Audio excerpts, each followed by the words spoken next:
संगच्छध्वं संवदध्वं शंभो मनासि जानतां देव भाग्यम यथा पूर्वे संजनाना उपासते समानीव आकुति समाना हृदयानिवह समानमस्तु ओ मनो यथा वह सुसहासति। ऋषियों ने करीब 15,000 साल पहले इन ऋचाओं के माध्यम से पृथ्वी के वासियों को एक समाज बनाने का आह्वान किया था जहां किसी का शोषण न हो। लेकिन आज तक हम पृथ्वीवासी ऐसे समाज की रचना न कर पाए।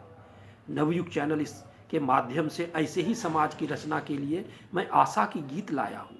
हमारे गुरु श्री श्री आनंद मूर्ति जी द्वारा बताए गए सिद्धांतों के आधार पर ज्वलंत मुद्दों पर मैं अपनी बात रखूंगा ताकि हम अपने ऋषियों के द्वारा कल्पना किए गए समाज की रचना। आज का विषय है आज़ादी की लड़ाई की सच्ची कहानी की अगली श्रृंखला, the freedom struggle real story.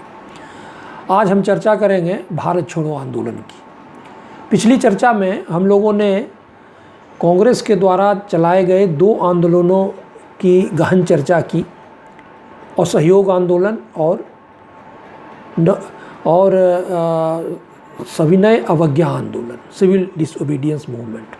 दोनों को ही बीच में ही एब्रप्टली समाप्त कर दिया गया था, कोई लक्ष्य प्राप्त नहीं किया गया था जहाँ तक अंग्रेज़ों के यहाँ से चले जाने का प्रश्न है।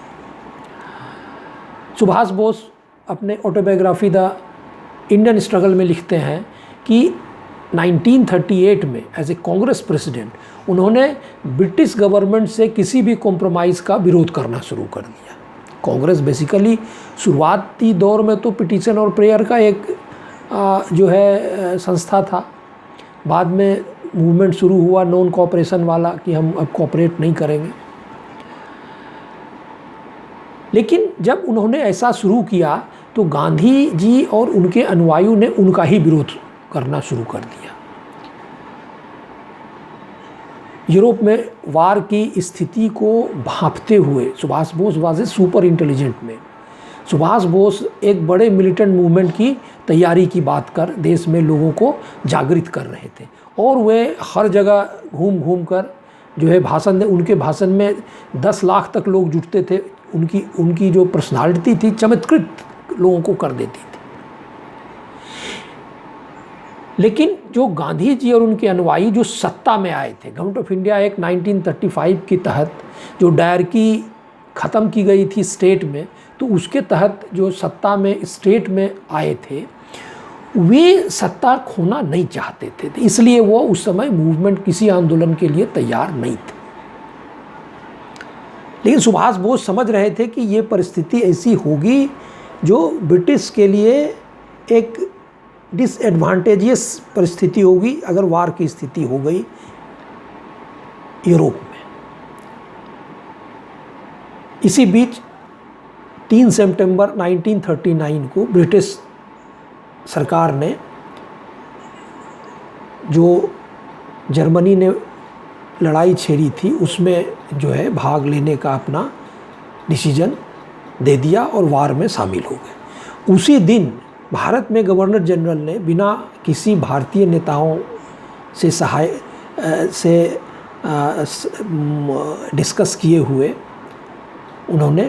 किए हुए भारत को भी जो है वार में धकेल दिया, झोंक दिया। अब शुरुआती दौर में तो ब्रिटिश सरकार ने कांग्रेस को कोई ख़ास तवज्जो नहीं दी, लेकिन जब जर्मनी हर फ्रंट पर आगे बढ़ने लगा और जापान भी साउथ ईस्ट एशिया में हर जगह विजयी हो रहा था, तो ब्रिटिश सरकार किसी तरह कांग्रेस से समझौता करना चाहती थी, क्योंकि यहाँ के जनता और यहाँ के लोगों का सहयोग उसे चाहिए था।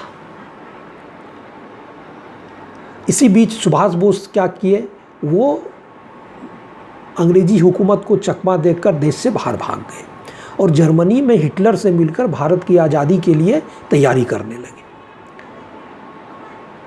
इधर भारत में अब जो कांग्रेस के शीर्ष नेता थे वो अंग्रेज़ों के साथ सत्ता में भागीदारी की बात चाहते थे और बात भी कर रहे थे।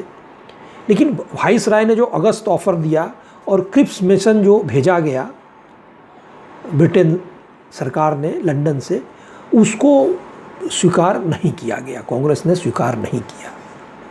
लेकिन इधर जापान के बढ़ते हुए कदम से घबराकर कांग्रेस भी घबरा गई। यहाँ जनता में भी एक जो है वो अफरा तफरी का माहौल आ गया। लेकिन कांग्रेस ये सोच रही थी कि अंग्रेजी सरकार अगर यहाँ से चली जाए तो फिर चूंकि वो अंग्रेज़ से लड़ रहे थे, एक आज़ाद सरकार बनेगी, एक न्यूली डेमोक्रेटिक कंट्री जो है बनेगी, तो हो सकता है जापान फिर यहाँ अटैक नहीं करे। तो उन्होंने 7 और 8 अगस्त 1942 को CWC कांग्रेस वर्किंग कमेटी में एक रेजोल्यूशन रखा। इसके अनुसार अंग्रेज़ों को कहा गया कि आप भारत छोड़कर चले जाएं और हिंदुस्तान में एक आज़ाद सरकार का गठन होने दें। इस हालात में जापान भारत पर आक्रमण नहीं करेगा। कांग्रेस ने इस रेजोल्यूशन को गवर्नर जनरल के पास भेजने का निर्णय लिया और ये उसमें उसने इंडिकेट किया कि अगर गवर्नर जनरल इसको नहीं स्वीकार करते हैं तो कांग्रेस एक नॉन वायलेंट पीसफुल स्ट्रगल शुरू करेगी। और उन्होंने ये आश्वस्त किया गवर्नर जनरल को कि इस स्ट्रगल में रेल, डाक, तार, मिलिट्री मूवमेंट पर कोई असर नहीं होने दिया जाएगा। इस रेजोल्यूशन को CWC के वाइसराय को भेजा गया और इसके जवाब के लिए 3 से 4 वीक का समय भी दिया गया। मूवमेंट शुरू करने का कोई डेट फिक्स नहीं किया गया, ये ध्यान देने की बात है। रेजोल्यूशन को गवर्नर जनरल को भेजा गया एक्सेप्टेंस के लिए विथ ए रिक्वेस्ट कि आप इसको देखें और 3 से 4 वीक के अंदर इसका जवाब दें। लेकिन अंग्रेज़ों ने क्या किया कि अंग्रेजी हुकूमत ने कांग्रेस के सभी शीर्ष नेताओं को अरेस्ट कर लिया, गिरफ्तार कर लिया गया। अब इस गिरफ्तारी के बाद 9 अप्रैल 1942 लीडरलेस मास ने देश के कई हिस्से में हिंसात्मक आंदोलन शुरू कर दिया। खासकर बिहार, ईस्टर्न यूपी, विदर्भ, महाराष्ट्र का हिस्सा जो था, ये सब जो इलाके थे इसमें काफ़ी हिंसात्मक मूवमेंट शुरू हुआ। This movement was led by Congress leaders and Congress man. आम जन की भागीदारी थी, आम कांग्रेस जन की भी भागीदारी थी, but this movement was led by revolutionaries, socialist and others. और इन लोगों ने वही किया जो CWC के रेजोल्यूशन में कहा गया था कि हम नहीं करेंगे। रेल, डाक, तार, मीन्स ऑफ कम्युनिकेशन, और जहाँ भी सरकारी चिन्हों को देखा गया उसे जलाया गया, तोड़ा गया। अब गांधी जी ने चौरी चौरा के एक छोटे से इंसिडेंट के बाद असहयोग आंदोलन वापस ले लिया था। अगर वे जेल के बाहर होते तो इस आंदोलन में इतना हिंसा देकर वो तो तुरंत ही इस आंदोलन को वापस ले लेते। अंग्रेज़ों ने इस लीडरलेस अनप्लान्ड स्ट्रगल को सख्ती से कुचल दिया। 3 महीने में इस आंदोलन में 40,000 लोगों की शहादत हुई और उसी पीरियड 3 महीने में लगभग ये आंदोलन समाप्त हो गया, क्योंकि ये अनप्लान्ड और लीडरलेस यही आंदोलन एक प्लान वे में नेताजी सुभाष चंद्र बोस करना चाहते थे, लेकिन इन लोगों ने उस समय 1939 के पीरियड में उनको नहीं करने दिया। अब यही है कांग्रेस द्वारा कही जाने वाली 3 आंदोलनों की कहानी। हमने देखा कि अंग्रेज़ों से आज़ादी के लिए प्रथम स्ट्रगल 1857 का स्वतंत्रता आंदोलन था, जिसे गदर भी कहा जाता है, सिपाहियों का गदर। लेकिन कुछ देसी राजाओं की गद्दारी के कारण अंग्रेज़ों ने उसे कुचल दिया था और उन्हीं देसी राजाओं की वारिस अभी कुछ पार्टियों में अंदर जाकर हम पर शासन करते हैं, जैसा कि पिछली चर्चा में हम लोगों ने देखा। लेकिन 1857 की असफलता के बाद भी मिलिटेंसी ख़त्म नहीं हुई, वो पुनर्जीवित हुई, जैसा कि हम लोगों ने चर्चा किया है। इसी मिलिटेंसी से बचने के लिए अंग्रेज़ों ने अपने एक सिविल सर्वेंट A.O. ह्यूम के जरिए कांग्रेस की स्थापना की एज ए सेफ्टी वाल। प्रेयर एंड पिटीशन का एक प्लेटफॉर्म तैयार किया।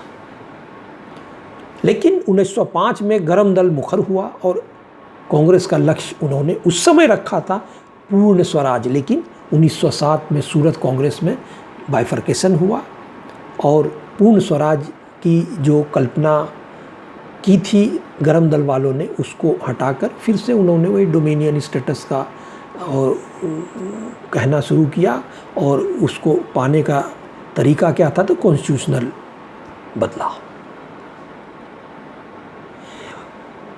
तो प्रेयर और पिटीशन के नेता जब गोपाल कृष्ण गोखले कुछ कमज़ोर पड़ रहे थे तो अंग्रेज़ों की नज़र, जैसा कि हम लोगों ने देखा है, साउथ अफ्रीका में उभरते हुए लीडर गांधी जी पर पड़ा। गांधी जी का लंदन के रास्ते यहाँ आना एक शंका पैदा करता है कि क्यों वो उधर से आए, किससे बात हुई। तो 1885 और 1918 के बीच का कांग्रेस, जिसमें गांधी जी भी कुछ पीरियड में शामिल थे, अंग्रेज़ों के साथ सहयोग का पीरियड था, कॉपरेशन का पीरियड था। उस पीरियड में गांधी जी जो अंग्रेज़ों के साथ अहिंसक आंदोलन चाहते थे, अंग्रेज़ों में सेना में भर्ती के लिए वो लोगों से रिक्वेस्ट करते पाए गए थे कि हमारा ये कर्तव्य है और हमें सहयोग करना चाहिए अंग्रेज़ों के साथ। लेकिन 1919 से 1940 के बीच गांधी जी का कार्य के लिए देश हमेशा ऋणी रहेगा। उन्होंने कांग्रेस को, जो एक वार्षिक सभा की पार्टी थी और जो एक प्रेयर एंड पिटीशन की पार्टी थी, उसको उन्होंने आम जन तक पहुंचाया, गांव-गांव तक पहुंचाया और आम जनों में देश के प्रति जागरण पैदा किया और खुद त्याग और बलिदान की मूर्ति बने। गांधी जी ने देश के लिए कंस्ट्रक्टिव योजनाएं भी दिया, जिसमें सफाई, हरिजन उत्थान, स्वदेशी, खादी, ग्राम स्वराज आदि, जो उन्होंने इसे शिद्दत से चलाया। लेकिन देश की आज़ादी के बारे में उनका कोई क्लियर विज़न नहीं था। यह हमें पता चलता है सुभाष बोस के ऑटोबायोग्राफी द इंडियन स्ट्रगल में। वे लिखते हैं, 1921 में गांधी जी के साथ प्रथम भेंट में जब मैंने उनसे देश की आज़ादी के प्रोग्राम और विज़न के बारे में प्रश्न किए तो पहले प्रश्न के उत्तर से मैं संतुष्ट था, लेकिन बाद के प्रश्नों के उत्तर से मुझे लगा कि गांधी जी देश की आज़ादी की लड़ाई के लिए कोई क्लैरिटी नहीं रखते। 1929 में पहली बार सुभाष बोस और अन्य युवा नेताओं के दबाव में कांग्रेस ने अपना पूर्ण लक्ष्य पूर्ण स्वराज्य रखा, जैसा कि हम लोगों ने चर्चा की। 1906 के कांग्रेस अधिवेशन में हालांकि स्वराज कहा गया था, लेकिन गोखले और अन्य लोगों के नज़र में वो स्वराज पूर्ण स्वराज नहीं था, जैसा कि गरम दल वाले चाहते थे। उनका कहना था ये स्वराज जो है वो डोमिनियन स्टेटस का होगा। पूर्ण स्वराज 1929 में पहली बार कांग्रेस के प्लेटफॉर्म से डिक्लेयर किया गया।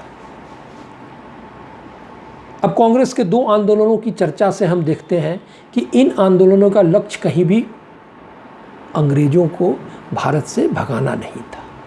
गांधी जी को जब लग रहा था कि अंग्रेज़ दबाव में आएंगे तो एब्रप्टली आंदोलन को समाप्त कर दिया गया था। गांधी जी के द्वारा 1933 में सिविल डिसोबीडियंस को समाप्त घोषित करने पर सुभाष बोस और विट्ठल भाई पटेल, जो सरदार पटेल के बड़े भाई थे, और उनका भी योगदान हमारे कांग्रेस में और देश के लिए सरदार पटेल से कोई कमतर नहीं था। चूँकि अब आज़ादी के बाद इतिहास को विकृत किया गया है तो आज लोग उनका नाम भी नहीं वो विट्ठल भाई पटेल कहने पे वो सरदार पटेल ही कुछ समझेंगे। इस तरह इन्होंने कांग्रेस के भी इतिहास को विकृत किया है। तो जब सिविल डिसोबीडियंस को समाप्त घोषित किया था महात्मा गांधी ने 1933 में, तो सुभाष बोस और विट्ठल भाई पटेल ने जॉइंटली एक स्टेटमेंट जारी किया था कि Mahatma as a political leader failed, time has come for a radical reorganisation of Congress on new principle with a new leader. Bharat छोड़ो आंदोलन तो कांग्रेस का आंदोलन था ही नहीं, जैसा कि हम अभी चर्चा में देख रहे थे। कांग्रेस ने तो इसकी शुरुआत ही नहीं की थी। CWC ने एक बुकलेट इशू की थी कि आंदोलन शुरू करने पे डूज एंड डोंट्स क्या रहेंगे। इनके अनुसार रेल, डाक, तार, सड़कें, मूवमेंट ऑफ आर्मी को टच करने से मना किया गया था। लेकिन जो आंदोलन हुआ, लीडरलेस मास ने इन्हीं चीज़ों को तोड़ा और आग लगाई। अतः यह आंदोलन कांग्रेस का नहीं था, यह क्रांतिकारियों और सोशलिस्टों के द्वारा एक अनप्लान्ड आंदोलन था, इसीलिए इसे कुचल दिया गया। इस तरह हम देखते हैं कि कांग्रेस के द्वारा दावा किया गया इन 3 आंदोलनों में कांग्रेस को भारत छोड़ने और देश की आज़ादी के लिए मजबूर करने में कहीं भी सक्सेसफुल नहीं हुआ। तो आखिर देश आज़ाद हुआ क्यों, कैसे हुआ, ये अगली कड़ी में हम देखेंगे कि किन परिस्थितियों ने अंग्रेज़ों को देश छोड़ने को मजबूर किया।